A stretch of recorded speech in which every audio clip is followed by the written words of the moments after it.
സാഹിത്യത്തിൻ്റെ ജനപ്രിയതയുടെ ചരിത്രത്തിൽ ഒരു നക്ഷത്ര ചിഹ്നമാണ് ല്യൂ വാലസിൻ്റെ ബെൻഹർ. ക്രിസ്തുവിൻ്റെയും ഒരു തേരോട്ടക്കാരൻ്റെയും കഥ പറഞ്ഞ ബെൻഹർ അമേരിക്കൻ ജനപ്രിയ സംസ്കാരത്തിൽ ഒരു സവിശേഷ പാരമ്പര്യം തന്നെ സൃഷ്ടിച്ച് ഒരു നൂറ്റാണ്ടിന് ശേഷവും പ്രീതികരമായി നിലനിൽക്കുന്നു. ക്രിസ്തുവിനെക്കുറിച്ചുള്ള ഒരു കഥ, Ben-Hur A tale of the Christ എന്ന ഉപശീർഷകം കൂടിയുള്ള ഈ നോവൽ അമേരിക്കൻ ജീവിതത്തിൽ മതവിശ്വാസത്തിനും ജനപ്രിയ അഭിരുചികൾക്കും ഒരുപോലെ ഇന്ധനം പകർന്നു. 1880 പുറത്തുവന്ന ബെൻഹർ പുസ്തകരൂപത്തിൽ മാത്രമല്ല ദൃശ്യരൂപങ്ങളിലും ലക്ഷക്കണക്കിന് ആളുകളെ വശീകരിച്ചു. പ്രസിദ്ധീകരിച്ച 2 പതിറ്റാണ്ടിനുള്ളിൽ അമേരിക്കയിൽ ബൈബിൾ കഴിഞ്ഞാൽ ഏറ്റവും അധികം വിൽക്കപ്പെട്ട പുസ്തകം എന്ന കീർത്തി നേടിയ ബെൻഹർ ഒരുപക്ഷെ ലോകത്ത് ഏറ്റവും അധികം പ്രതികൾ വിറ്റ നോവലുമാകണം. ഇന്നും ബെൻഹർ വിൽക്കപ്പെടുകയും വായിക്കപ്പെടുകയും ചെയ്യുന്നു. ചലച്ചിത്രമായും നാടകമായും വന്നപ്പോഴും അത് ജനകോടികളെ ആകർഷിച്ചു. പോപ്പിനാൽ അനുഗ്രഹിക്കപ്പെട്ട ആദ്യ നോവലും ബെൻഹർ തന്നെ. ബെൻഹറിന്റെ ചലച്ചിത്ര രൂപം ഇപ്പോഴും ഒരു വിസ്മയമായി വാഴ്ത്തപ്പെടുന്നു.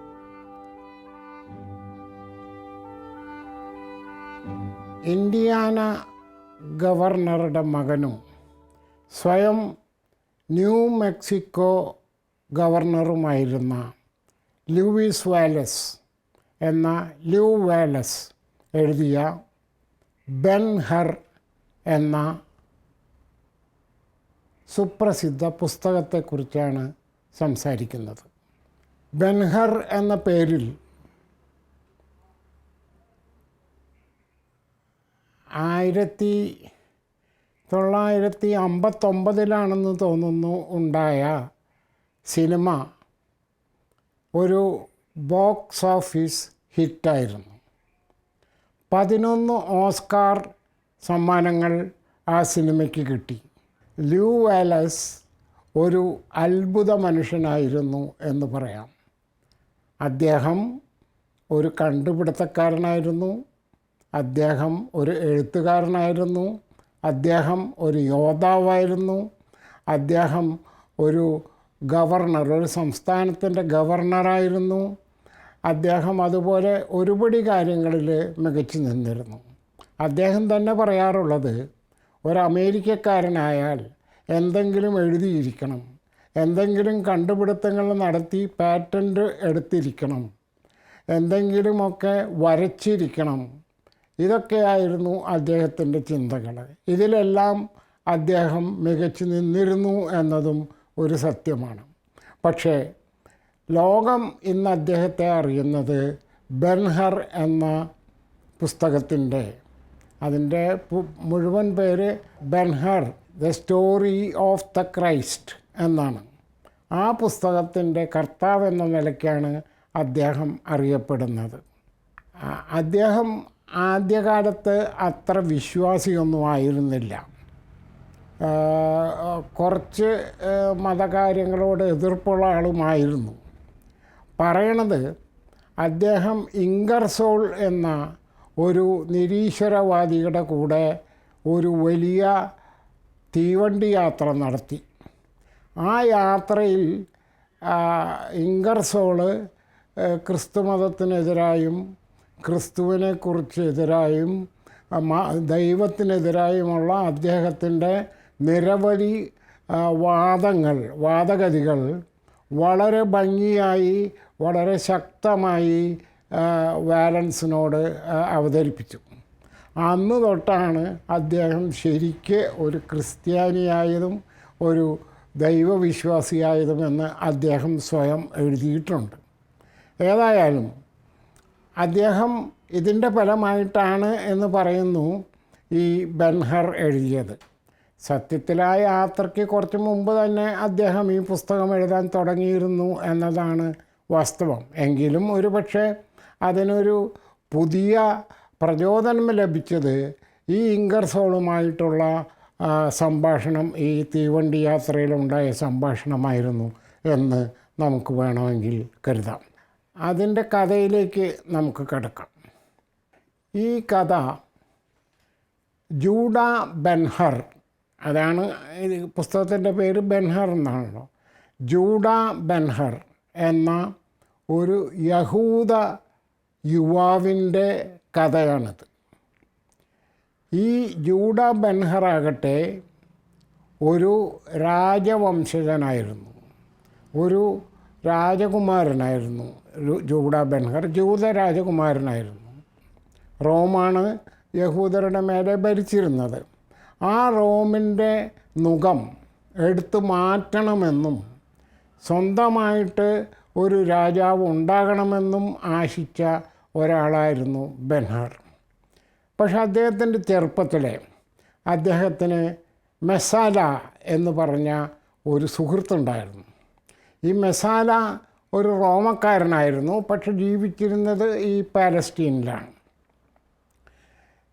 പക്ഷേ ഈ മെസാല ഒരു ചെറുപ്പത്തിൽ തന്നെ ഒരു യുവായിരിക്കെ 5 കൊല്ലം റോമിലേക്ക് പോയി അവിടുത്തെ രീതികളൊക്കെ പഠിക്കുകയും തിരിച്ച് ഒരു ഇവിടെയുള്ള റോമൻ പട്ടാളക്കാരുടെയൊക്കെ മേധാവിയായി തിരിച്ചു വരികയും ചെയ്തു. അപ്പോൾ അദ്ദേഹത്തിൻ്റെ സുഹൃത്തായിരുന്ന ബെൻഹറിനോട് അദ്ദേഹം പറഞ്ഞു, ചക്രവർത്തി നമ്മുടെ പ്രവർത്തനങ്ങൾ സൂക്ഷ്മതയോടുകൂടി നിരീക്ഷിച്ചു കൊണ്ടിരിക്കുകയാണ്. അതുകൊണ്ട് നമുക്ക് ഇവിടെ റോമിൻ്റെ ആധിപത്യം അരക്കിട്ടുറപ്പിക്കണം, അതിനെതിരായിട്ട് നിൽക്കുന്നവരെയൊക്കെ അമർച്ച ചെയ്യണം എന്ന് പറഞ്ഞു. ഇത് ജൂതയ്ക്ക് ഒട്ടും ഇഷ്ടപ്പെട്ട കാര്യമല്ല. കാരണം അദ്ദേഹം ഒരു ജൂതനായിരുന്നു, മാത്രമല്ല ജൂതരുടെ സ്വാതന്ത്ര്യത്തിന് വേണ്ടി നിലകൊണ്ടൊരു വ്യക്തിയാണ്. അതുകൊണ്ട് അദ്ദേഹം പറഞ്ഞു, എനിക്ക് അതിൻ്റെ കൂടെ നിൽക്കാൻ കഴിയില്ല. അത് അവർ തമ്മിലുള്ള ബന്ധം അങ്ങനെ തന്നെ വിച്ഛേദിക്കാൻ ഇടയായി. മെസാല അവിടെ നിന്ന് അങ്ങോട്ട് ബെൻഹറിൻ്റെ ഒരു ശത്രുവായി മാറി. അങ്ങനെ ഇരിക്കെ പുതിയ ഗവർണർ അവിടേക്ക് വന്നു, ഈ പാലസ്റ്റീനിലേക്ക്. ഗ്രാറ്റൂസ് എന്നായിരുന്നു അദ്ദേഹത്തിൻ്റെ പേര്. അപ്പോൾ അദ്ദേഹത്തിൻ്റെ ഒരു പ്രൊസഷൻ അടിയിൽ കൂടെ പോകുമ്പോൾ ജൂതായും ജൂതായുടെ സഹോദരിയും അവരുടെ വീടിൻ്റെ മുകളിൽ നിന്ന് അത് കാണുകയായിരുന്നു. പക്ഷേ അവരുടെ ഈ വീടിൻ്റെ അരമതിൽ അതുമ്മൾ ജൂതായുടെ സഹോദരി കൈ വെച്ചപ്പോൾ ഒരു ഓട് അതിൽ നിന്ന് ഇളകി ചോട്ടിലേക്ക് വീണു. അത് ഈ ഗവർണറുടെ തലയിലാണ് വീണത്. ഉടനെ തന്നെ ആരാണ് ഇത് ഗവർണറെ കൊല്ലാൻ നോക്കിയത് എന്ന മട്ടിൽ റോമൻ പട്ടാളക്കാർ ഇരച്ചു കയറി വന്ന് ജൂതയെയും സഹോദരിയെയും ഒക്കെ പിടിച്ചു. പക്ഷേ ജൂത പറഞ്ഞു, ഞങ്ങളൊന്നും ചെയ്തിട്ടില്ല, അത് ഇളകിയിരിക്കുന്ന അത് മെസാലയാണ് വന്ന് നോക്കി. മെസാലയ്ക്കത് പൂർണ്ണമായിട്ട് മനസ്സിലായി, അത് ഇളകിയിരിക്കുന്ന ഒരു ഓടാണ് വീണത്, അല്ലാതെ കണ്ട ആരും തട്ടിയിട്ടതൊന്നുമല്ല. പക്ഷേ എങ്കിലും ജൂതയോടുള്ള ഈ ശത്രുത കൊണ്ട് ജൂതയാണ് ഇത് ചെയ്തത്, ഈ ഗവർണറെ കൊല്ലാനായിട്ടാണ് ഇത് ചെയ്തത് എന്ന് പറഞ്ഞുകൊണ്ട് ഈ ജൂതയെ അറസ്റ്റ് ചെയ്ത് കൊണ്ടുപോയി. അതോടൊപ്പം ജൂതയുടെ സഹോദരിയെയും അമ്മയെയും അറസ്റ്റ് ചെയ്ത് കൊണ്ടുപോയി. ജൂതയെ കപ്പലിൽ ഒരു സ്ലേവായിട്ട് നിയമിച്ചു. ഗാലിയിൽ ജോലിയെടുക്കാനുള്ള അടിമകളെ കൊണ്ടുപോകുന്ന വഴിക്ക് ഭയങ്കര ദാഹമായിരുന്നു. ഡെസർട്ടാണല്ലോ അവിടെ, അതൊരു മരുഭൂമിയാണ്. അപ്പോൾ വലിയ ദാഹമാണ് ഇവർക്ക്. അപ്പോൾ ഒരു തരി വെള്ളമാണ് ആകെ കൊണ്ടുവന്ന് എല്ലാവർക്കുമായിട്ട് കൊടുക്കുന്നത്. അപ്പോൾ ജൂതയ്ക്ക് ഈ വെള്ളം കൊടുത്തപ്പോൾ ആ ക്യാപ്റ്റൻ അത് തട്ടിത്തെറിപ്പിച്ചു. കാരണം അയാൾക്ക് വെള്ളം കൊടുക്കരുത്, അയാൾ വലിയ രാജദ്രോഹിയാണ് എന്ന് പറഞ്ഞു. അങ്ങനെ കഷ്ടപ്പെട്ട് പോകുമ്പോൾ ഒരു ആശാരി ചെറുക്കൻ വന്ന് ജൂതയ്ക്ക് കുറച്ച് വെള്ളം കൊടുത്തു. അത് വലിയൊരു ആശ്വാസമായിരുന്നു. ജൂത ആ മുഖത്തേക്ക് നോക്കി, അദ്ദേഹത്തിന് വലിയ ആശ്വാസവും സമാധാനവും കിട്ടി. നമുക്ക് പിന്നീട് കഥ പോകുമ്പോൾ നമുക്കറിയാം അത് ജീസസ് ആയിരുന്നു. ജീസസാണ് ആ വെള്ളം ജൂതയ്ക്ക് കൊടുത്തത്. അങ്ങനെ ജൂത ആ കപ്പലിലെ ഒരു സ്ലേവ്, ഒരു അടിമയായിട്ട് സ്ഥിരം തുഴയുന്ന ഒരു അടിമയായിട്ട് അതിൽ ജോലി ചെയ്യാൻ തുടങ്ങി. ഇതിൻ്റെ ഇടയിൽ ഒരു കാര്യം കൂടി പറയാൻ ഞാൻ ആഗ്രഹിക്കുകയാണ്. അതായത് ഈ കഥ എഴുതിയിരിക്കുന്നതിൽ ജൂതയ്ക്ക് ഏതാണ്ട് ജീസസിൻ്റെ പ്രായം തന്നെയാണ്. അപ്പോൾ ജീസസ് ജനിക്കുന്ന ഏതാണ്ട് അതേ സമയത്താണ് ജൂത ബെൻഹർ ജനിക്കുന്നത്. അപ്പോൾ ജീസസിൻ്റെ ജനനമാണ് ആദ്യം തന്നെ സ്റ്റോറി ഓഫ് ദ ക്രൈസ്റ്റ് എന്നാണല്ലോ ഇതിൻ്റെ രണ്ടാമത്തെ തലവാചകം. അപ്പോൾ ഈ ജീസസ് ക്രൈസ്റ്റിൻ്റെ ജനനം ആണ് ആദ്യത്തെ ഭാഗത്ത്. ഇതിൽ പറയുന്നത് അടുത്തൊരു കേവ് ഉണ്ടായിരുന്നു, ഒരു ഗുഹ ഉണ്ടായിരുന്നു. അവിടെയാണ് ഇവർ പോയിട്ട് ഹില്ലുമ്മ ഒരു കുന്നത്ത് അവിടെ പോയിട്ടാണ് ഈ ജീസസ് ജനിച്ചതെന്നാണ് പറയുന്നത്. ആ സമയത്ത് ഈ 3 പൂജ്യരാജാക്കന്മാർ വന്നു. ഒരാൾ ഈജിപ്തിൽ നിന്നുള്ള ബാൽത്തസാർ എന്ന ഒരു രാജാവാണ്. ബാൽത്തസാർ, കാരണം ആ പേര് ഞാനിവിടെ പറയുന്നത് ഈ കഥയിൽ ഇനിയും അങ്ങൊരു പ്രധാനപ്പെട്ട ഒരു പങ്ക് വഹിക്കുന്നത് കൊണ്ടാണ്. ബാൽത്തസാറായിരുന്നു ഒരു രാജാവ്. പിന്നത്തെ രാജാവ് ഇന്ത്യയിൽ നിന്നുള്ള ഒരാളായിരുന്നു. മൂന്നാമത്തെ രാജാവ് പിന്നെ പാലസ്റ്റീൻ്റെ തന്നെ ഒരു ഭാഗത്തു നിന്നുള്ള ഒരു രാജാവായിരുന്നു. അവർ വന്ന് ആദ്യം ഹീറോദിൻ്റെ അവിടെ പോയി. അപ്പോൾ അങ്ങോരോട് പറഞ്ഞപ്പം അങ്ങോർക്ക് ദേഷ്യം വന്നു. കാരണം എന്താണെന്ന് വെച്ചാൽ ഞാൻ രാജാവാണ്, എന്നെക്കാളും വലിയ രാജാവ് വരുന്നു എന്ന് പറഞ്ഞ് അങ്ങോർക്ക് ഇഷ്ടമായില്ല. അപ്പോൾ അങ്ങൊരു സൻഹാദ്രിനോട്, അതായത് ജൂതന്മാരുടെ അധികാര യോഗക്കാരോട് ചോദിച്ചു എവിടെയാണ് ഇയാൾ ജനിക്കാൻ പോകുന്നത്. അപ്പോൾ അവർ വേദപുസ്തകമൊക്കെ നോക്കിയിട്ട് പറഞ്ഞു ബത്ലഹേമിലാണ് ഇയാൾ ജനിക്കാമെന്ന് പറഞ്ഞു. അങ്ങനെ അയാൾ പറഞ്ഞു, ഇവരോട് പറഞ്ഞു നിങ്ങൾ പോയിട്ട് നോക്ക്, കാണുകയാണെങ്കിൽ തിരിച്ചു വന്ന് എന്നോട് പറയണം, എനിക്കും പോയി ആരാധിക്കാനാണ് എന്ന് ഹീറോദ് ഒരു നുണ പറഞ്ഞു. അപ്പോൾ ഇവരവിടെ പോയി കണ്ടു. അവർ വന്ന വഴിക്ക് അവർ തിരിച്ചു പോയി, ഇങ്ങോട്ട് തിരിച്ചു വന്നില്ല. കാരണം അവർക്കറിയായിരുന്നു ഇതൊരു ദുരുദ്ദേശത്തോടു കൂടിയാണ് തിരിച്ചു വരാൻ പറഞ്ഞതെന്ന്. അതുകൊണ്ട് അവർ നേരെ പോയി അവരവരുടെ രാജ്യത്തേക്ക് തിരിച്ചു പോയി. അതാണ് ആദ്യത്തെ ഭാഗത്ത് പറയുന്നത്. അത് കഴിഞ്ഞിട്ടുള്ള പിന്നത്തെ പാർട്ടിലാണ് ജൂതയുടെ ഇതേപോലെ ഇതിന് സമാന്തരമായിട്ടുള്ള ജൂതയുടെ ജനനവും കാര്യങ്ങളൊക്കെ പറയുന്നത്. നമ്മൾ ജൂതയുടെ ജനിച്ച സമയത്തൊന്നും കാണുന്നില്ല. ഒരു 14-15 വയസ്സായപ്പോഴാണ്, ഞാൻ പറഞ്ഞല്ലോ, ഈ മെസാലയുടെ ഒരു സുഹൃത്തായിട്ടാണ് നമ്മൾ ജൂത ബെൻഹറിനെ കണ്ടുമുട്ടുന്നത്. അങ്ങനെ ഇരിക്കുന്ന സമയത്ത് ഇവരുടെ ഈ കപ്പലിലേക്ക് വേറെ ഒരു റോമൻ എന്താ പറയുക മേലധികാരി വന്നു. ആറിയൂസ് എന്നാണ് അയാളുടെ പേര്. അദ്ദേഹം വന്നിട്ട്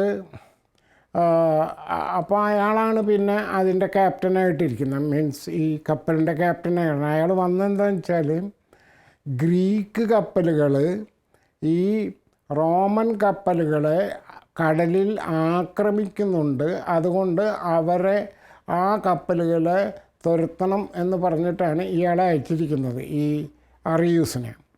അപ്പോൾ അറിയൂസ് ഇങ്ങനെ നടന്ന് നോക്കി, ഈ തുഴയുന്നവരെയൊക്കെ നോക്കി. ഈ ബെൻഹറിനെ കണ്ടപ്പോൾ ഭയങ്കര ശത്രുതയോട് കൂടിയിട്ടാണ് ബെൻഹർ എല്ലാവരെയും നോക്കുന്നത്. കാരണം ഉള്ളിലിങ്ങനെ പുകയാണ്, തീ, റോമക്കാർക്കെതിരെയുള്ള തീ പുകയാണ്. അതുകൊണ്ട് അപ്പം ഇയാളെ കണ്ടപ്പോൾ പറഞ്ഞു, എൻ്റെ മുറിയിലേക്ക് ഇയാളെ കൊണ്ടുപോവാ, എനിക്ക് അയാളെ ചോദ്യം ചെയ്യണമെന്ന് പറഞ്ഞു. അപ്പം ഈ ബെൻഹർ അയാളുടെ മുറിയിൽ ചെന്നു. അപ്പോൾ അയാൾ ചോദിച്ചപ്പോൾ കുറച്ച് കാര്യങ്ങളൊക്കെ അയാൾക്ക് മനസ്സിലായി. ഇയാൾ ഒരു രാജാവിൻ്റെ മകനാണ്, പ്രിൻസാണ്, പിന്നെ ഇങ്ങനെയാണ് ഇയാൾ ഇവിടെ വന്നത്, ഇയാളുടെ സഹോദരിയും അമ്മയും ഇപ്പോൾ ജയിലിലാണ് എന്നൊക്കെ മനസ്സിലായി. അപ്പോൾ എങ്കിലും ഈ ആറിയൂസിന് ബെൻഹറിനെ കുറിച്ച് വലിയൊരു മതിപ്പുണ്ടായി. അങ്ങനെ കാര്യം സ്ലേവാണ്, അടിമയാണെങ്കിലും. എങ്കിലും വീണ്ടും അയാളെ തിരിച്ച് ഈ തുഴയാനായിട്ട് വിട്ടു. അപ്പോൾ ആരിയൂസ് ആ തുഴക്കാരുടെ മേധാവിയോട് പറഞ്ഞു, ഇയാളുടെ ചങ്ങല ഇടണ്ട എന്ന് പറഞ്ഞു. എല്ലാവരെയും ചങ്ങലക്കിട്ടിരിക്കുകയാണ്, അല്ലെങ്കിൽ അവർ പോവാലോ. അതുകൊണ്ട് ഇപ്പോൾ കപ്പൽ മുങ്ങുകയാണെങ്കിൽ എല്ലാവരും അങ്ങ് മുങ്ങും, കാരണം ചങ്ങലക്കിട്ടിരിക്കുകയാണ് എല്ലാവരെയും. അങ്ങനെയാണ്. അപ്പോൾ ഇയാളുടെ ചങ്ങല ഇടണ്ട എന്ന് പറഞ്ഞു. അത് കഴിഞ്ഞിട്ട് ഈ കപ്പലുമ്മ ഗ്രീക്കുകാരുടെ കപ്പൽ വന്ന് ഇടിച്ചു. അങ്ങനെയാണ് അന്ന് യുദ്ധം. ഒരു കപ്പലുമ്പോൾ വേറെ കപ്പൽ വന്ന് റാം ചെയ്യാമെന്നാണ് പറയുക, RM. അത് വന്ന് ഒരൊറ്റ ഇടിയാണ്. അപ്പോൾ ഈ കപ്പൽ ഒന്നുകിൽ തുളഞ്ഞു പോവും, അതിൽ വെള്ളം കയറും, അല്ലെങ്കിൽ അത് മറയും, അല്ലെങ്കിൽ അത് പൊളിയും. ഇങ്ങനെയാണ് യുദ്ധത്തിൻ്റെ ഒരു മുറ. ഇവരുടെ കപ്പലുമ്പോൾ വന്ന് ഇടിച്ചു. ഇത് കുറേ ആൾ അതിൽ നിന്ന് കയറി വന്നു. അവരുമായിട്ട് ഇവിടെ യുദ്ധം നടക്കുന്നുണ്ട്. ഈ പട്ടാളക്കാർ അവരായിട്ട് യുദ്ധം ചെയ്തു. അപ്പം ഇവരുടെ കപ്പൽ മുങ്ങി. അങ്ങനെ ബെൻഹർ ഇങ്ങനെ ഒഴുകി നടക്കുകയാണ്. അപ്പോൾ ഈ ആരിയൂസ് എന്നുള്ള ആ കപ്പലിൻ്റെ മേധാവി, അയാളും ഇങ്ങനെ മുങ്ങിക്കൊണ്ട് പോവുകയാണ്. ഉടനെ തന്നെ ഒരു പലകയിൽ പിടികിട്ടി ആരിയൂസിനെ രക്ഷിക്കുകയാണ് ബെൻഹർ. കുറച്ച് കഴിഞ്ഞപ്പോൾ ഒരു റോമൻ കപ്പൽ വരുന്നുണ്ടായിരുന്നു. ആ കപ്പലിൽ ഇവർ ചെന്ന് കയറിയപ്പം മനസ്സിലായി ഇവർ യുദ്ധത്തിൽ ജയിച്ചു. കാര്യം ആ കപ്പലും ഇടിച്ചെങ്കിലും ആകെയുള്ള യുദ്ധത്തിൽ ഇവർ ജയിച്ചു. അപ്പോൾ ആരിയൂസിന് വലിയൊരു സ്ഥാനമായി. അയാളാണല്ലോ അതിൻ്റെ ക്യാപ്റ്റൻ. ജയിച്ചു. അങ്ങനെ ജയിച്ച് തിരിച്ച് അദ്ദേഹം റോമിലേക്ക് പോകുമ്പോൾ ബെൻഹറിനെ കൂടെ കൊണ്ടുപോവുകയും ഈ ബെൻഹറിനെ മകനായിട്ട് ദത്തെടുക്കുകയും എൻ്റെ കാലം കഴിഞ്ഞാൽ എൻ്റെ സ്ഥാനം, ഇയാൾക്ക് വലിയൊരു സ്ഥാനമാണല്ലോ, അത് അവന് കൊടുക്കുകയും എൻ്റെ സ്വത്ത് മുഴുവൻ നിനക്കാണെന്ന് പറഞ്ഞ് കൊടുക്കുകയും ഒക്കെ ചെയ്തു. അവിടെ ചെല്ലുമ്പോൾ ചക്രവർത്തി ഇയാളെ അനുമോദിക്കുന്നുണ്ട്. അതോടൊപ്പം ബെൻഹറിനെയും അനുമോദിക്കുന്നുണ്ട്, കാരണം ഇയാളെ രക്ഷിച്ചതാണല്ലോ. അങ്ങനെ ഒക്കെ. എന്നിട്ട് 5 കൊല്ലം ബെൻഹർ അവിടെ റോമൻ യുദ്ധമുറകൾ പരിശീലിച്ചു. എന്തിനു വേണ്ടിയിട്ടാണെന്ന് വെച്ചാൽ തിരിച്ചു വന്നിട്ട് റോമക്കാർക്കെതിരെ യുദ്ധം ചെയ്യുമ്പോൾ അവരുടെ യുദ്ധമുറകൾ അറിയണമല്ലോ. അങ്ങനെയാണ് അദ്ദേഹം യുദ്ധമുറകൾ പഠിച്ചത്. അങ്ങനെ പഠിച്ചിരിക്കുമ്പോൾ ഈ ആരിയസ് മരിച്ചു. അപ്പോൾ ആരിയസ് അദ്ദേഹത്തിൻ്റെ ഒരു സ്ഥാനവും ഉള്ള ഒരു മോതിരം ഈ നമ്മുടെ ബെൻഹറിന് കൊടുക്കുന്നുണ്ട്. അപ്പോൾ ഏതെങ്കിലും എഴുതി കഴിഞ്ഞാൽ സീലടിക്കാനായിട്ട് ഉപയോഗിക്കുന്നത് ആ മോതിരമാണ്. മുദ്രാമോതിരം എന്ന് നമ്മൾ പറയുന്ന പോലെ മോതിരമാണ്. ആ മോതിരം ഇയാൾക്ക് കൊടുക്കുന്നുണ്ട്. അപ്പം ബെൻഹർ തിരിച്ചു പോവുകയാണ്, സ്വന്തം നാട്ടിലേക്ക് തിരിച്ചു പോവുകയാണ്. പോണ വഴിയിൽ അദ്ദേഹം കൊറിന്തിലാണെന്നാണ് എൻ്റെ ഓർമ്മ, ഇറങ്ങുകയും അവിടെ വെച്ച് ഒരു വലിയ എന്താ പറയുക, ഒരു വലിയ ഷെയ്ക്കിനെ പരിചയപ്പെടുകയും ചെയ്യുകയാണ്. ഈ ഷെയ്ക്കിന് 4 കുതിരകളുണ്ട്.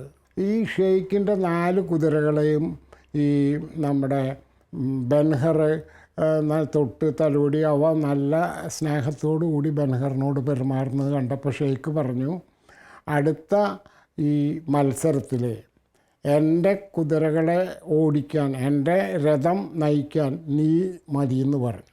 അപ്പോൾ ഷെയ്ഖ് ബെൻഹറിനെ തൻ്റെ കുതിരകളെ നയിക്കാനുള്ള ആളായിട്ട്, ജോക്കി എന്ന് വേണമെങ്കിൽ പറയാം, നിയമിച്ചു. അത് ഇയാൾ ഈ സ്ഥാനം ഏറ്റെടുത്തതിൻ്റെ കാരണം ഈ മത്സരത്തിൽ മെസാല ഉണ്ട് എന്ന് അറിയാമായിരുന്നു. മെസാല കുതിരകളെ ഓടിക്കുന്നതിൽ വളരെ മിടുക്കനായിരുന്നു. ധാരാളം സമ്മാനങ്ങൾ മെസാല സമ്പാദിച്ചിട്ടുണ്ട്. അപ്പോൾ മെസാലയെ തോൽപ്പിക്കണം എന്ന ഉദ്ദേശത്തിലാണ് ഈ പണി ബൻഹർ ഏറ്റെടുക്കുന്നത്. അങ്ങനെ ആ കുതിരപ്പന്തയം വന്നു. അത് വളരെ ഭംഗിയായിട്ട് ഈ പുസ്തകത്തിൽ വിവരിച്ചിട്ടുണ്ട്. അതിൽ ഈ കുതിരകളെ ബൻഹർ നയിക്കുകയാണ്. മെസാലയും ആണ് വേറൊരാൾ. ഇതിൽ വേറെ ഉണ്ട് ആളുകൾ, പക്ഷെ മെസാലയുണ്ട്. പക്ഷെ അവസാനം മെസാലയുടെ രഥത്തിൻ്റെ ചക്രങ്ങളൊക്കെ ബൻഹർ നശിപ്പിക്കുകയാണ് ചക്രം തിരിയുമ്പോൾ. അങ്ങനെ മെസാല നിലത്ത് വീഴുന്നു, മരിക്കാറാവുന്നു. അയാളെ എടുത്തുകൊണ്ട് പോകുന്നു. ബൻഹർ മത്സരത്തിൽ ജയിച്ച് അതിൻ്റെ കിരീടമൊക്കെ കിട്ടി. അത് കഴിഞ്ഞ് വരുമ്പോഴും പക്ഷെ അത്ര സന്തോഷമില്ല. കാരണം ഈ മെസാല ഏതാണ്ട് മരിക്കാൻ പോവാണ്. അപ്പം മെസാല പറയുന്നുണ്ട്, മരിക്കുന്നതിന് മുമ്പ് എനിക്ക് ഈ ബൻഹറിനെ ഒന്ന് കാണണം. അപ്പോൾ ബൻഹറിനെ അവർ അവിടേക്ക് കൊണ്ടുവരികയാണ്. അപ്പോൾ മെസാല പറയാണ്, മത്സരം അവസാനിച്ചിട്ടില്ല. ഇതിൽ ഞാൻ തോറ്റു, ശരിയാണ്, പക്ഷെ മത്സരം അവസാനിച്ചിട്ടില്ല. കാരണം നിൻ്റെ അമ്മയും പെങ്ങളും ഇപ്പോൾ ഉള്ളത് കുഷ്ഠരോഗികളുടെ വാലിയിലാണ്, കുഷ്ഠരോഗികളുടെ കോളനിയിലാണ്. ഇയാളിത് പറഞ്ഞപ്പോൾ ബൻഹറിന് വലിയ വിഷമമായി. അവരെ ജയിലിലിട്ടു എന്നുള്ളത് ശരിയാണ്, ഇവിടെ കുഷ്ഠരോഗികളുടെ കൂട്ടത്തിലാണ് ഇപ്പോൾ അവരെ ഇട്ടിരിക്കുന്നതെന്ന് പറഞ്ഞപ്പോൾ വളരെ സങ്കടമായി.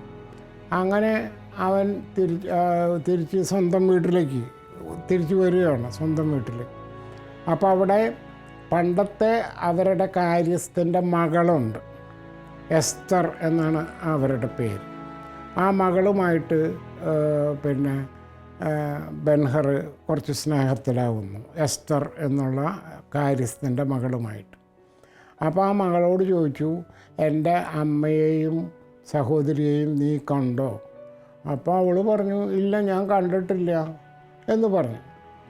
അത് കഴിഞ്ഞിട്ട് അവളാകട്ടെ ഈ അമ്മയെയും സഹോദരിയെയും ശുശ്രൂഷിക്കുന്നുണ്ട്, ആരും അറിയാതെ. അവർക്ക് ഭക്ഷണം എന്നും കൊണ്ടുപോയി കൊടുക്കുകയാണ് ഈ കോളനിയിൽ ഈ എസ്തർ ചെയ്തിരുന്നത്. പക്ഷെ ആരോടും പറഞ്ഞിരുന്നില്ല. അപ്പോൾ ബൻഹർ ചോദിച്ചപ്പോൾ പറഞ്ഞു, ഇല്ല, ഞാൻ അവരെ കണ്ടിട്ടില്ല എന്ന് പറഞ്ഞു. ഈ ബൻഹർ ഇപ്പോൾ ഇവിടെ തിരിച്ചെത്തി എന്നുള്ള വിവരം അമ്മയോടും സഹോദരിയോടും ഈ എസ്തർ കാര്യസ്ഥൻ്റെ മോള് പറഞ്ഞപ്പോൾ അവർ പറഞ്ഞു, ഒരു കാരണവശാലും ഞങ്ങൾ ഇവിടെ ഉണ്ടെന്നുള്ള കാര്യം ബൻഹറിനോട് പറയരുത്. ഞങ്ങൾ ഈ കുഷ്ഠരോഗക്കാരുടെ കൂടെ കിടക്കുന്നത് കാണുമ്പോൾ അവന് ഭയങ്കര സങ്കടമാവും. പിന്നെ അവൻ എന്താ ചെയ്യാമെന്ന് പറയാൻ പറ്റില്ല. അതുകൊണ്ട് ഒരിക്കലും അവനോട് പറയരുതെന്ന് പറഞ്ഞു. എന്നിട്ട് പറഞ്ഞു, ഞങ്ങൾ മരിച്ചുപോയി എന്ന് പറഞ്ഞാൽ മതി എന്ന് പറഞ്ഞു. അപ്പോൾ പിന്നെ ബൻഹർ എസ്തറിനോട് ചോദിച്ചു, എൻ്റെ സഹോദരിയെയോ എൻ്റെ അമ്മയെക്കുറിച്ച് വല്ല വിവരമുണ്ടോ എന്ന് ചോദിച്ചപ്പോൾ അവർ മരിച്ചുപോയി എന്നാണ് എസ്തർ പറഞ്ഞത്. അങ്ങനെ ഇരിക്കുന്ന സമയത്താണ് ഇവർ പിന്നെ ജീസസിനെ പിന്നെ കുരിശുമരണത്തിനായിട്ട് കൊണ്ടുപോകുന്നത്. അപ്പോൾ അങ്ങനെ ജീസസ് കുരിശുമരണത്തിന് പോകുന്നുണ്ട് എന്നുള്ള വർത്തമാനം പരന്നപ്പോൾ പലരും ആ ജീസസിനെ കാണാനായിട്ട് പോവുകയാണ്. പലയിടത്തുനിന്നും ഇങ്ങനെ പോയിക്കൊണ്ടിരിക്കുകയാണ്. ബാൽത്തസാറും വന്നിട്ടുണ്ട്. അപ്പോൾ ബാൽത്തസാർ പറയുന്നൊരു വാചകമുണ്ട്, ഇപ്പോൾ ഞാൻ 30 കൊല്ലം മുമ്പ് ആ പുൽക്കൂട്ടിൽ കണ്ട കുട്ടി ഇപ്പോൾ അതേ കുരിശുമരണത്തിന് പോവുകയാണ് എന്നുള്ളൊരു സങ്കടം ബാൽത്തസാറിനുണ്ട്. അതുകൊണ്ട് ബാൽത്തസാർ പറയുന്നത്, I have lived too long എന്നാണ് പറയുന്നത്. ഞാൻ ആവശ്യത്തിലധികം ജീവിച്ചു, എൻ്റെ മണ്ടേ മരിക്കായിരുന്നു, പക്ഷേ I have lived too long എന്നാണ് ബാൽത്തസാർ പറയുന്നത്. അപ്പം ഈ ജീസസിനെ കാണാൻ എല്ലാവരും പോവാണ്. പക്ഷേ ബൻഹർ പോകുന്നില്ല. കാരണം ബൻഹർ പറഞ്ഞു, ഈ യൂതന്മാരുടെ ഒരു രാജാവാണെങ്കിൽ ഒരു രാജാവായിട്ടുള്ള ഒരാളാവണം, അതിനുള്ള ഒരു ആർഭാടവും അതിനുള്ള കിരീടവും അതിനുള്ള കാര്യങ്ങളൊക്കെ ഉള്ള ആളാവണം. ഇതെന്താണ് ഒരു ഒരു ഭ്രാന്തൻ്റെ പോലെ ഒരാൾ, അല്ലെങ്കിൽ ഒരു കുറ്റവാളിയെപ്പോലെ ഒരാൾ, ഇതല്ല ഞാൻ ഉദ്ദേശിച്ച രാജാവെന്ന് പറഞ്ഞു. അപ്പോൾ ബാൽത്തസാർ പറഞ്ഞു, ഈശോയുടെ രാജ്യം എന്ന് പറയുന്നത് വെറും സമ്പത്തിൻ്റെയോ അധികാരത്തിൻ്റെയോ ഒരു രാജ്യമല്ല, പക്ഷേ സ്നേഹത്തിൻ്റെയും പരോപകാരത്തിൻ്റെയും ലോകമാണ്.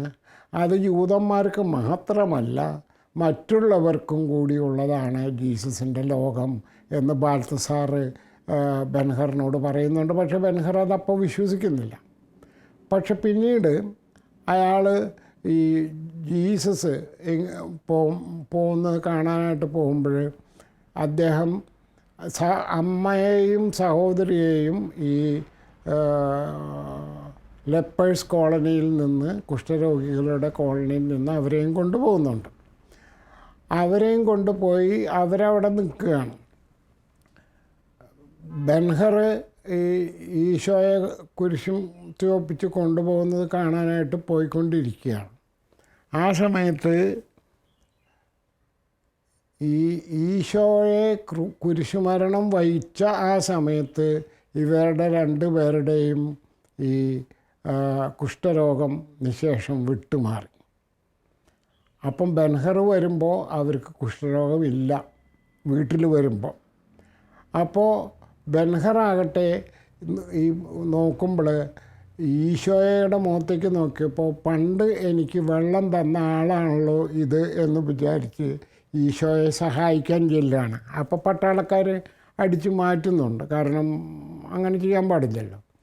അപ്പോൾ ഈശോയെ കാണാനുള്ളൊരവസരവും വീണ്ടും ബെൻഹറിന് ലഭിക്കുകയാണ്. അപ്പം തൊട്ട് ബെൻഹർ വിശ്വസിച്ചു, ഈശോ വന്നിരിക്കുന്നത് യൂതന്മാർക്ക് വേണ്ടി മാത്രമല്ല, എല്ലാവർക്കും വേണ്ടിയാണ്. ഈശോ ഒരു നമ്മൾ മനസ്സിലാക്കുന്ന തരത്തിലൊരു രാജാവോ ചക്രവർത്തിയായിട്ടല്ല, പക്ഷേ ജനങ്ങളുടെ ഒരു സേവകനായിട്ടാണ്, അങ്ങനെയുള്ളൊരു ചക്രവർത്തിയായിട്ടാണ് വരുന്നത് എന്ന് ബെൻഹർ ബാൽത്തസാർ പറഞ്ഞത് ഇപ്പോൾ വിശ്വസിച്ചു. എന്നിട്ട് വീട്ടിൽ വരുമ്പോൾ എസ്തർ ഈ അമ്മയെയും സഹോദരിയെയും അവിടെ നിർത്തിയിട്ടുണ്ട്. അപ്പോൾ അവരെ കാണുമ്പോൾ അവരുടെ കുഷ്ഠരോഗം നിശേഷം മാറി. അപ്പം 3 പേരും അതോടുകൂടി ക്രിസ്ത്യാനികളാവുകയാണ്. അമ്മയും സഹോദരിയും പിന്നെ ബെൻഹറും. മാത്രവുമല്ല ബെൻഹർ എസ്തറിനെ വിവാഹം ചെയ്യുകയും ചെയ്യുന്നു. ഇങ്ങനെയാണ് കഥ അവസാനിക്കുന്നത്. ഈ പുസ്തകം പുറത്തു വന്നപ്പോൾ അതിന് വലിയ സ്വീകരണമാണ് അമേരിക്കയിൽ ലഭിച്ചത്. ക്രിസ്തുവിനെ നന്നായിട്ട് അറിയുന്നതിനും ക്രിസ്തുവിൻ്റെ രാജ്യത്തെക്കുറിച്ച് നന്നായിട്ട് അറിയുന്നതിനും സഹായിക്കുന്ന ഒരു ഗ്രന്ഥമായിട്ട് ഈ ബെൻഹർ മാറി. ആ അർത്ഥത്തിൽ നമുക്കും അതുപോലെ തന്നെ ഇപ്പോൾ വിശ്വാസ പരിശീലന ക്ലാസ്സുകളിലും അധ്യാപകരുമൊക്കെ ഈ പുസ്തകം വായിക്കുന്നത് വളരെ നന്നായിരിക്കും. പുസ്തകം വായിക്കുക മാത്രമല്ല, ഞാൻ നേരത്തെ പറഞ്ഞതുപോലെ 11 ഓസ്കാർ നേടിയിട്ടുള്ള ബെൻഹർ എന്നുള്ള സിനിമയും കാണുന്നത് നല്ലതാണ്. അതുകൊണ്ട് ഈ 2 ഗുണവുമുണ്ട്. ക്രിസ്തുവിനെ വളരെ അടുത്തറിയാനും അവനവൻ്റെ ക്രൈസ്തവ വിശ്വാസം ഉറച്ചു കിട്ടുന്നതിനും അതോടൊപ്പം നല്ല ഇംഗ്ലീഷ് സംസാരിക്കാൻ മനസ്സിലാക്കാനും അത് വലിയ സഹായമാകും എന്നാണ് എനിക്ക് പറയാനുള്ളത്. സവിശേഷമായൊരു രസതന്ത്രമുണ്ട് ബെൻഹറിൻ്റെ ഇതിവൃത്തത്തിൽ. ക്രിസ്തു, യൂദാ ബെൻഹർ എന്നീ 2 നായകരുള്ള ബെൻഹറിൽ ഒരാൾ ത്യാഗമർപ്പണത്തിൻ്റെയും ആത്മബലിയുടെയും അനന്തസ്നേഹത്തിൻ്റെയും പ്രതീകമാണ്. അപരൻ കർമ്മശക്തിയുടെയും പ്രതികാരവാസനയുടെയും മെരുങ്ങാത്ത ഇച്ഛാശക്തിയുടെയും പ്രതീകവും.